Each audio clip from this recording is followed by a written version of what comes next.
சொன்னாவே நமக்கு பாதாம் அல்வா, கோதுமை அல்வா, பாம்பே அல்வா இப்படி விதவிதமான ஞாபகத்து வரும். ஆனால் இன்னைக்கு கொஞ்சம் டிஃப்ரெண்ட்டாக, டேஸ்டியாக, ஹெல்த்தியாக கேழ்வரகு அல்வா எப்படி செய்யறது இந்தியா கிச்சனில் உங்களுக்காக செஞ்சு காட்ட போகிறது அம்மாவும் லதாவும்.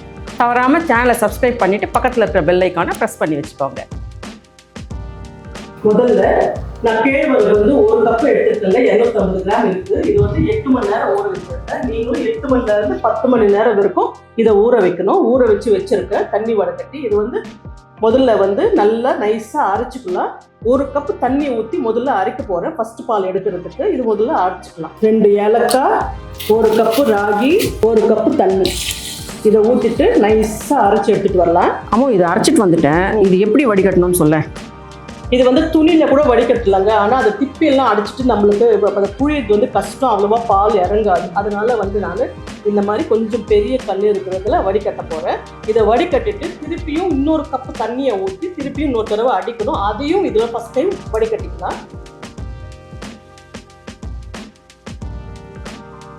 இந்த திப்பி நின்று இல்லைங்களா, இது மறுபடியும் மிக்சியில் போட்டு அதோட இன்னும் 1 கப் தண்ணியை ஊற்றி இன்னொரு தடவை அடிச்சுட்டு வந்துடலாம். 2வது முறையும் அடிச்சாச்சுங்க. இதையும் வடிகட்டிட்டு அந்த திப்பியை வந்து கையில் நல்லா புழிஞ்சு எடுத்துடலாம். கேழ்வரகை வந்து 2 தடவை 2 கப் தண்ணியை ஊற்றி அடித்து வடக்கட்டி வச்சுருக்கோங்க. இது இருக்கட்டும். கேழ்வரகு எந்த கப்பில் எடுத்தோமோ அந்த கப்லேயே வந்து 1/2 கப்பு தேங்காய் துருவி வச்சுருக்கேன். இதையும் வந்து மிக்சியில் போட்டு இதுக்கு 1/2 கப் தண்ணியை ஊற்றி நைஸாக அரைச்சி அதுலேயே வடிகட்டிக்கலாம். ஆமாம், இது தேங்காய் அரைச்சிட்டேன். இது வந்து இந்த கேழ்வரகு பால்லேயே இதையும் வடிகட்டிட்டுமா? ஆமாம். இப்போ கேழ்வரகை வந்து 2 தடவை அடித்து 2 கப்பு ஊற்றி அடித்து அதில் வடிகட்டி இருக்கு இல்லைங்களா. இப்போ தேங்காயும் 1 தடவை அடித்து நல்லா புழிஞ்சு எடுத்துடலாம். எடுத்துட்டு இப்போ வந்து இன்னும் 3 தடவை நம்ம வடிகட்டணும். இப்போ பெரிய கண்ணில் வந்து 1 தடவை வடிகட்டிருக்கு இல்லைங்களா, அதே கண்ணில் இன்னொரு தடவை வடிகட்டணும். அதை வடிகட்டிட்டு இந்த மாதிரி நல்லா மெலீஸாக இருக்கிற வடிகட்டியில் வந்து இன்னும் 2 தடவை வடிகட்டணும். அப்போ தான் உங்களுக்கு வந்து அந்த உள்ளே இருக்கிற திப்பி கூட இல்லாமல் பால் மட்டும் உங்களுக்கு கிடைக்கும். இது வந்து ஈஸி. உங்களுக்கு வந்து துணியிலன்னா ரொம்ப கஷ்டம், அது புளியது ரொம்ப டைம் எடுக்கும். இதில் பண்ணோம்னா டக்குன்னு பண்ணிடலாம். இப்போ இந்த சின்ன தொலை இருக்கிற வடிகட்டியில் முதல்ல 1 தடவை வடிகட்டிடலாம். சின்ன தொலை இருக்கிற வடிகட்டியில் 2வது டைமு வடிகட்டுறோங்க. இப்போ பால் 4 தடவை வடிகட்டி வச்சுருக்கோம் இல்லைங்களா, இது இருக்கட்டும். இந்த மாதிரி அடி கனமான பேனோ இல்லை கடாயோ எடுத்துட்டு அதில் 1 டேபிள் ஸ்பூன் நெய்யை விட்டு அதில் இந்த வடிகட்டி வச்சுருக்கிற கேழ்வரகு தண்ணியை ஊற்றிக்கலாம். இதை ஊற்றி நல்லா கலந்து விட்டுட்டு அப்புறம்தான் வந்து நம்ம கேஸ் மேலே வைக்கணும். கேஸ் மேலே வச்சுட்டு அடுப்பை பற்ற வச்சுட்டு அந்த சூட்டில் ஊற்றினோம்னா அது வந்து அப்போவே கட்ட ஆரம்பிச்சிடும். அதனால் இது மாதிரி நல்லா கலக்கி விட்டுட்டு அப்புறமா கேஸ் மேலே எடுத்து வைங்க. முதல்ல ஒரு தட்டா பேனில் கொஞ்சமாக நெய் விட்டு முந்திரியும் பாதாமியும் வறுத்துக்கலாங்க. ஏன்னா முதல்ல இதை வறுத்துட்டோன்னு வச்சுக்கோங்க, அப்புறம் இந்த பால் வச்சுக்கோன்னா கைவிடாமல் கலக்கணும். அதனால் முதல்லையே வறுத்து வச்சுக்கலாம். நான் 10 எடுத்துருக்கேன். இது உங்கள் சாய்ஸ் தாங்க, உங்களுக்கு எவ்வளோ வேணுமோ அவ்வளோ எடுத்துக்கோங்க. இந்த மாதிரி நீளமாக கட் பண்ணி இப்போ இதை தட்டில் கொட்டிட்டு இந்த பாலை இதை மேலே வச்சு கைவிடாமல் கிண்டணுங்க. ஹல்வானாவே வந்து நம்மளுக்கு கைவிடாமல் கிண்டணும். ஃபஸ்ட்டு கொஞ்சம் ஹையில் வச்சுட்டு அப்புறம் மீடியம் ஃப்ளேமில் தான் பண்ணணும். இது கைவிடாமல் கலந்துகிட்டே இருக்கணும். ஆமாம், இந்த ஹல்வா ஹெல்த்தியான ஹல்வான்னு சொன்னேன்ல, எப்படின்னு சொல்ல கொஞ்சம்.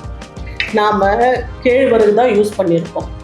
2வது வந்து வெல்லம் தான் யூஸ் பண்ணுவோம். வெல்லம் வந்து நம்மளுக்கு இரும்பு சத்து இருக்கிறதால வெல்லம் தான், சர்க்கரை யூஸ் பண்ணல. 3வது வந்து தேங்காய் யூஸ் பண்ணியிருக்கோம். 4வது வந்து பாதாம் முந்திரி தான் யூஸ் பண்ணியிருக்கோம்.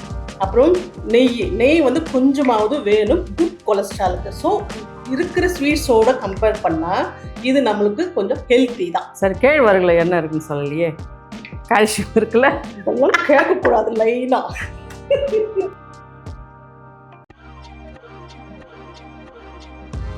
இந்த ஸ்டேஜில் வந்து நல்லா வருது பாருங்கள், சுருண்டு வருது பாருங்கள்.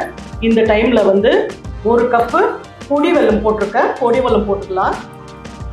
பொடி வெல்லம் இல்லைன்னா நீங்கள் வந்து நார்மல் வெல்லம் எடுத்தீங்கன்னா அதை வந்து கொஞ்சமாக தண்ணியை ஊற்றி கரையை வச்சு வடிகட்டி யூஸ் பண்ணிக்கோங்க. இப்போ பொடி வெல்லம் எடுத்தால் அப்படியே போட்டுக்கலாம்.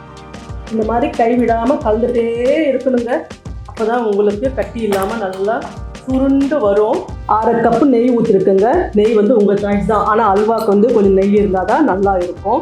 வச்சுருக்கிற முந்திரி பாதாமை போட்டுடலாம். போட்டுட்டு நல்லா கலந்து இறக்குன கேழ்வரகு அல்வா ரெடி.